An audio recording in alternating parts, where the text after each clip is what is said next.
quality in the healthcare industry. Please join me in welcoming Dr. Malone.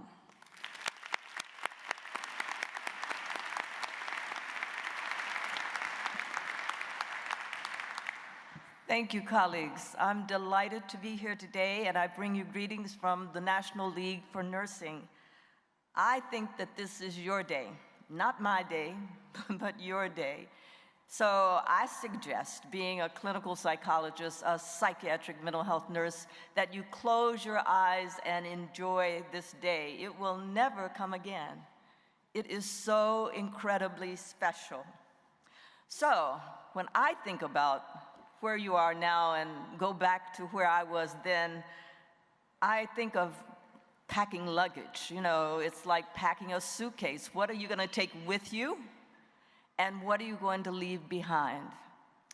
So I think, first of all, you should take your direction. You should have a North Star somewhere that says, I'm headed in that direction. I think you should take your values. And so I've thought I would give you some examples of values that we have at the National League for Nursing. We have caring, promoting health, healing, and hope in response to the human condition. You know, hope is an interesting thing that sometimes we as providers, we can't wait to get to the interaction with a patient and say, did anyone bring any hope with them? No, no, no. We have to have a self-generating mechanism of hope with us at all times. You will be bringing the hope. I suggest one of your values you take with you is integrity, respecting the dignity and moral wholeness of every person without condition or limitation. And then there's diversity and inclusion as values, affirming the uniqueness of and differences among persons, ideas, values, and ethnicities. So it's not just about color or differences of nationalities, a difference of ideas. And as you step out into nursing, you will find that that may be the most interesting, confrontative thing, is to have a difference of ideas. The final core value that I would suggest you take, but you don't have to take mine, you know, get your own, it's fine, is excellence.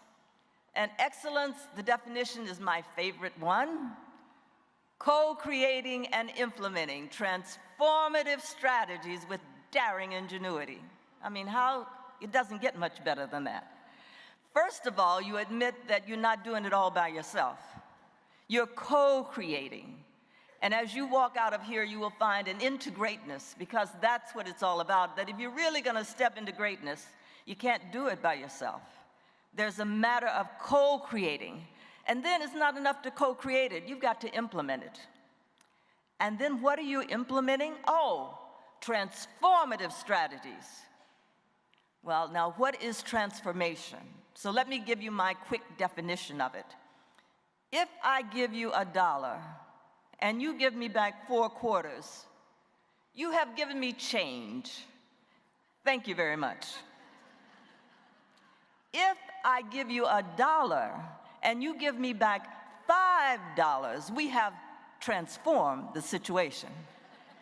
And that's the greatness piece. It's transforming the situation. And then it's with the last part, with daring ingenuity. Well, now what is that about? That's really greatness, the daring ingenuity. And I think that that's fallen off a cliff. Daring ingenuity, it means a cliff is coming. If you never have had a cliff in your experience, well, you haven't really stepped off into greatness yet. So I'm suggesting that be ready for the cliff. Now, if you know it's coming, you can actually get a safety net, rush to the cliff, put it in the chasm, and then you fall with grace. And folks will acknowledge, say, did you see how Bev Malone fell? My goodness, wasn't that a lovely fall? But sometimes you don't have time to get to the chasm, and so you just fall. And I call it falling ugly. But it's never been about how you fall, colleagues. It's always been about how you get up.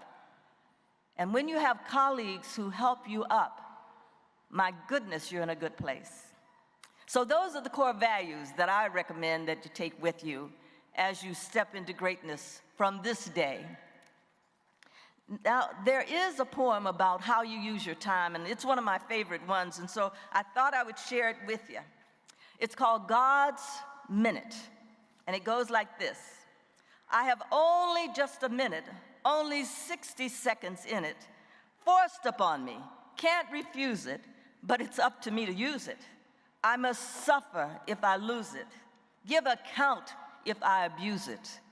It's only just a minute, but all eternity is in it. How you use your minutes will matter so much to the people you serve, to the families you work with. It's pretty important. So, what else would I have to tell you in the brief time that I have to talk with you today? I would say that I want you to know what might be blocking your step into greatness. And one of the things that might get in your way are stressors. Just bottom line, good old stress.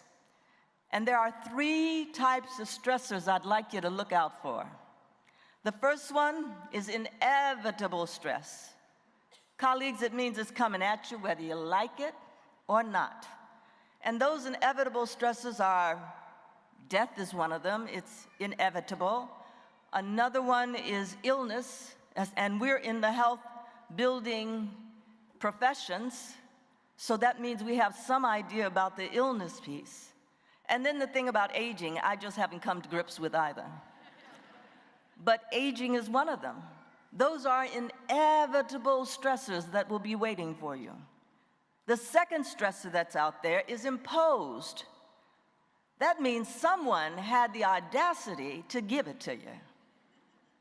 And you had the audacity to accept it. So I have a test for it. I look at the stress, I say, doesn't look like my stress. I smell it, doesn't smell like Bev Malone stress. I taste it, doesn't taste like my stress. I put it back in the box, wrap it back up, send it back, wrong address. If we could send back stress that did not belong to us, it would help us to move toward greatness with a sense of urgency. It would help us move toward greatness with a sense of passion. So those are the 3 stresses. Oh, there's one more, isn't it? It's not enough that you have inevitable stress. No, it's not enough that you have imposed. You actually choose your stress. We go out and we say, I'd like that stress, would you please wrap it up for me? And I take that stress, and then we sometimes forget that we made that choice. These stressors get in the way of you moving toward greatness, of you stepping into your greatness. Just know that they're there, and when you know they're there, you can manage them.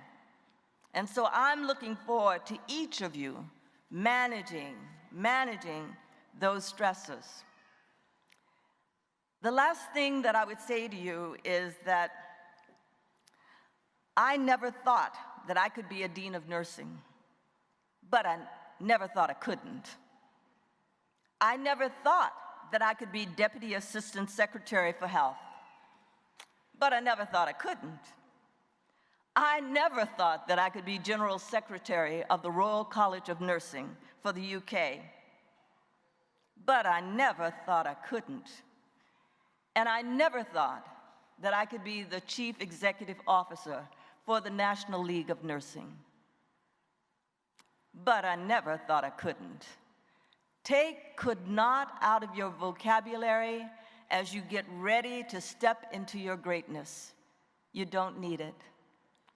Never think you couldn't. Take care, have a blessed career, and do all you can with the people that you serve. Thank you.